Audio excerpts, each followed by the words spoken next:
Welcome to our guide on how to delete your Instagram account using your PC. Follow these steps to close your account permanently. Step 1.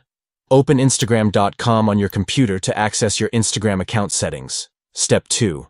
Navigate to More, and then click on Settings followed by Account Center to manage your account. Step 3. Select Personal Details and then go to Account Ownership and Control. From there, choose Deactivation or Deletion to proceed with deleting your account. Step 4. Choose the specific Instagram account you want to delete and click on Delete Account. Follow the prompts and click Continue to confirm the deletion. Step 5. Select a reason for deleting your Instagram account and then click Continue to finalize the deletion process. By following these steps, you can permanently delete your Instagram account using your PC.